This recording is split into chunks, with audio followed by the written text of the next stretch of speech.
Hello, welcome to our channel, IELTS Listening.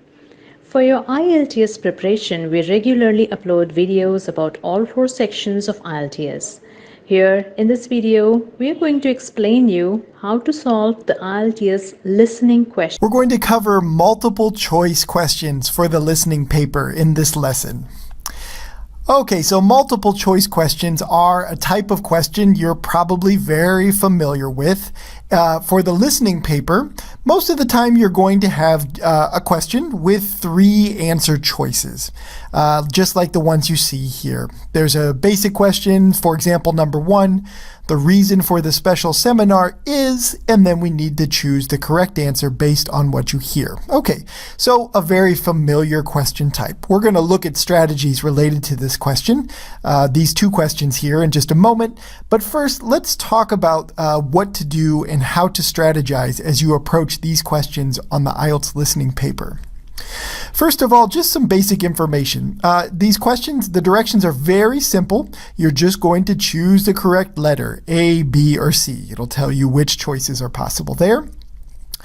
Sometimes you will be instructed to choose more than one answer. In this case, there will be more answer choices provided. There may be 5 choices and they'll tell you choose 2, something like that. So yeah, you do have to read the directions, but if you see anything more than 3 answer choices, you know it's going to be that you have to choose more than one. So just like you always do, make sure to take a quick look at the directions to make sure you know exactly how many answer choices you should select. Okay, now some more basic information about this question type. Okay, so as we saw, this can be the format of these questions can be a question itself. So they might ask you, what did the speaker say about this? And then you'll have 3 choices after that. So it can be in the form of a question.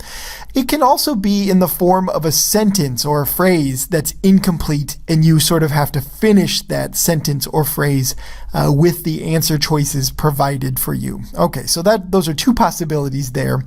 The answer choices will be in letter form, so A, B, C, or possibly more if they ask you to supply more than one answer. In terms of strategy, all right, before the passage begins, in the time you have to analyze and make predictions about the questions, make sure you do a couple of things for these. First, read the prompt carefully and decide what kind of information will answer the question. Okay, we're going to look at an example of this in a moment, but you should be able to underline the key words in the question that will help you to determine exactly what you're supposed to look for. It helps to underline or even write notes beside each question to indicate what you're supposed to focus on, what you're supposed to listen for from the speaker for that particular question. But you also need to focus on the answer choices and underline keywords for those. Each one will contain some information that will tell you whether or not it fits what the speaker says or not, and it helps to know what to listen for before the passage begins.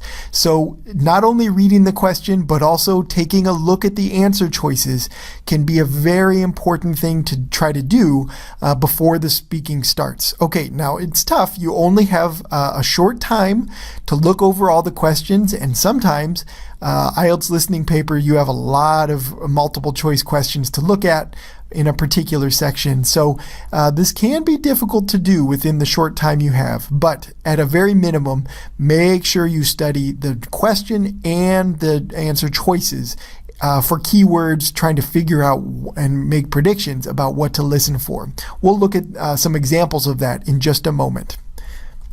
Okay, but first, as you listen, so as the speakers are talking and you're trying to answer questions, it's important to keep in mind that each answer choice will have some connection to the passage, okay? IELTS never just gives you an answer choice that's wildly sort of wrong, that's clearly wrong and easy to figure out. Each answer choice will have some connection. Either it's going to be maybe a similar word or exactly the same word is used in the passage by the speaker, Or there's a sense in which, possibly each of answer choice might feel correct if you didn't have especially a full understanding of the vocabulary words, or maybe you misunderstood a sentence or something like that. Okay, so IELTS chooses its answer choices very carefully, and each one will be somewhat tempting, although there will only be one clear answer for each question. Okay, now often as you're listening, you're going to hear what you think might be a correct answer, but then later the speaker changes course, changes his or her mind, or makes a correction, or does something to change the information. For example, let's imagine you have a sentence like this in the listening passage you're listening to. So the speaker says, "I would love to join you at the theater this afternoon." And maybe the question you're trying to answer is about, what time will the two people meet each other? Morning, afternoon, or evening? Okay, so here, we think we have the right answer because the speaker said afternoon. But then a few seconds later, or even later than that in the passage, the speaker corrects himself. I have an appointment that will last until 5:30 p.m. Could we get tickets for 7 p.m.? All right, so in this case, the correct answer, assuming that the speaker doesn't change his or her mind again, is going to be evening, not afternoon or morning, because of this correction. Okay, so be careful for that. The changing course is something that can happen pretty regularly on the multiple choice questions on the listening paper. Okay, now let's take a look now at the sample questions we saw at the beginning of this lesson and think about how to use our strategy in order to approach these questions like you would want to do on the test. Okay, so the first thing we do, as mentioned earlier, is to take a close look at the question itself. So, number one, the reason for the special seminar is what? Okay, and we've got those three choices there. Now, the key to this and the most important part of the question we see there is the reason. What we're supposed to listen for is the reason for the special seminar. So our answer choices are going to be reasons, and that's what we're going to be listening for from the speakers in the passage that will come soon. So as we're planning and as we're trying to make predictions for what answer choices to select, we need to underline or circle this part of the question because this is what we're listening for in the passage as the speakers are talking. Okay, now some things to think about with this particular question prompt. All right, now it says special seminar, the reason for the special seminar. Now, we haven't listened to the passage yet. We don't know what the speakers are going to say. So we should ask ourselves a question. Is this going to be one of several kinds of seminars discussed in the passage? Is there going to be a regular seminar or some kind of different seminar described?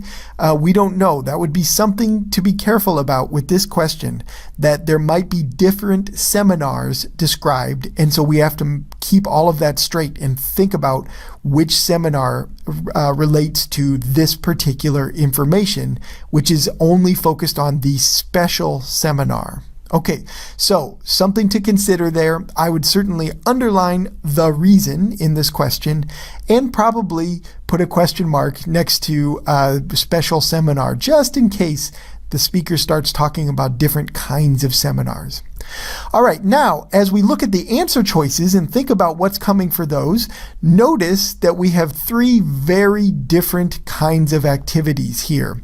We have review, planning, and discussion. Okay, so those are three very separate, very different types of things that could be described here, and those would be good things to notice, that those are our three options for this that will supply the reason for the special seminar. Okay, so those are the things I would underline and try to take a quick look at to analyze question number one.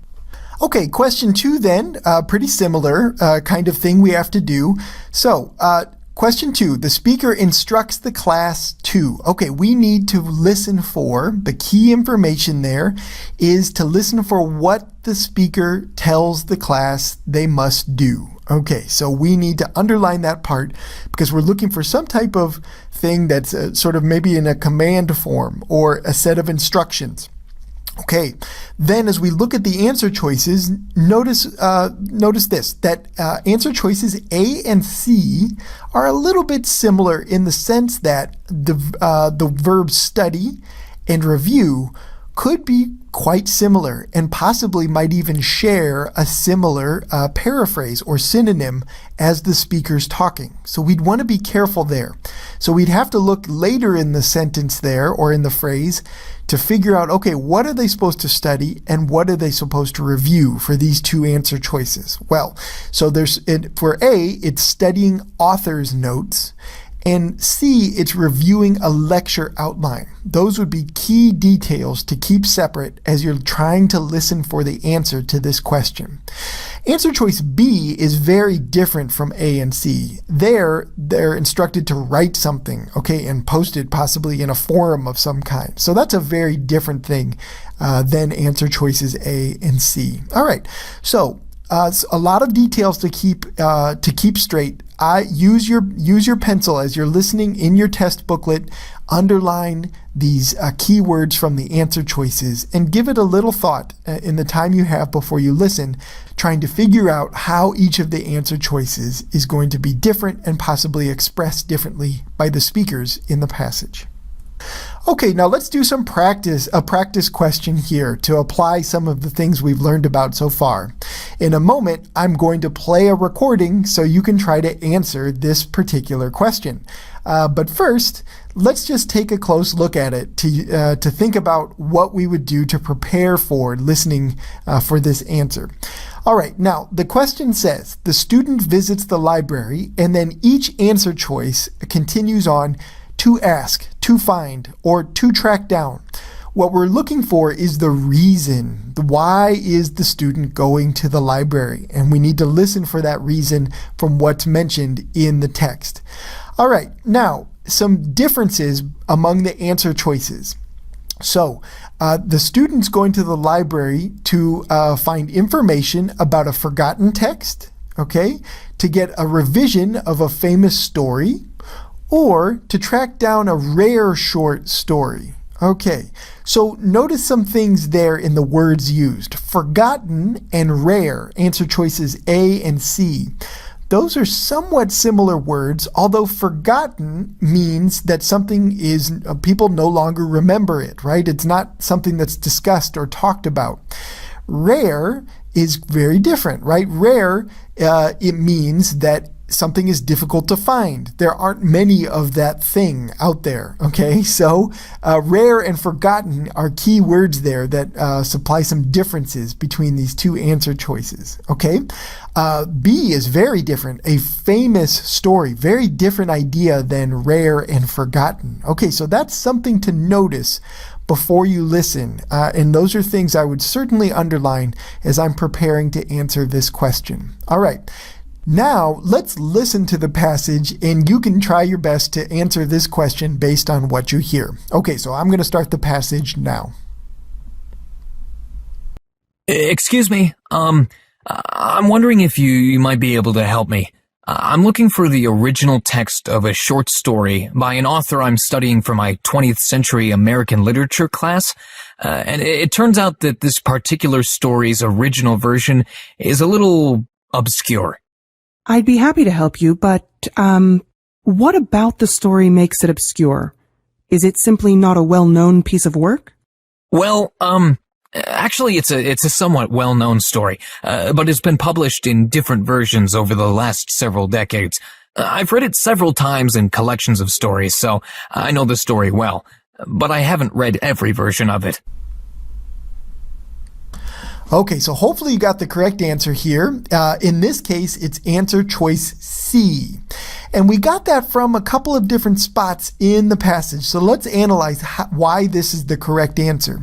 So he says, I'm looking for the original text of a short story. Okay, so that removes answer choice B as an option because he's saying I want the original text, and answer choice B says the latest revision. Okay, so that already excludes answer choice B. A and C at this point would still be possible. But let's continue. He says, and it turns out on this particular story's original version is a little obscure.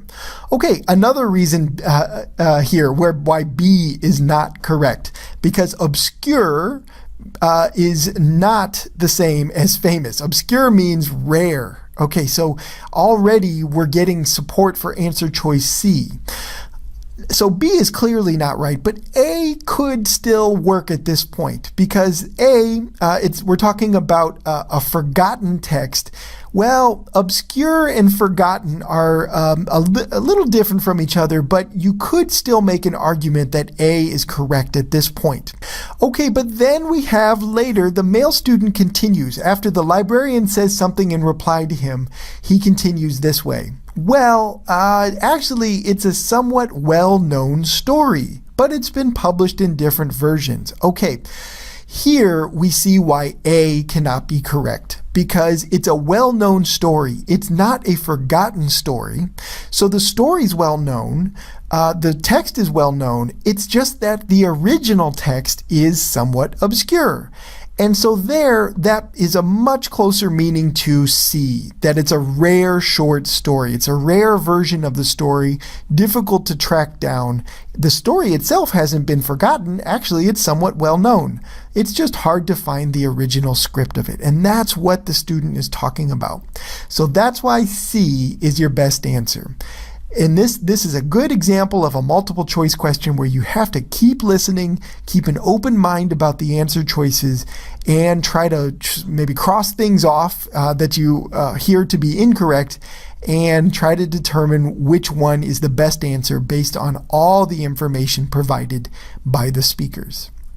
Okay, so these are our multiple choice questions. Just as a quick review of what we learned in this lesson, make sure to read the prompt carefully, decide what kind of information will answer the question. So you read each question, look at the answer choices, and underline keywords in those as well, because analyzing those will tell you what kind of information will work and will not work as possibilities once the speakers begin talking about the subject they're discussing.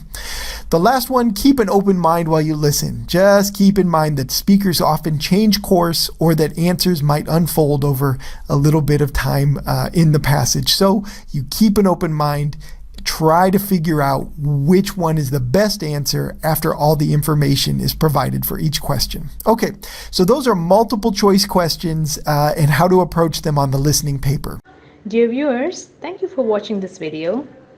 Please keep on practicing. It's only way to be successful. We are planning to upload more IELTS helpful videos. Please subscribe to this channel. IELTS Listening. Happy learning!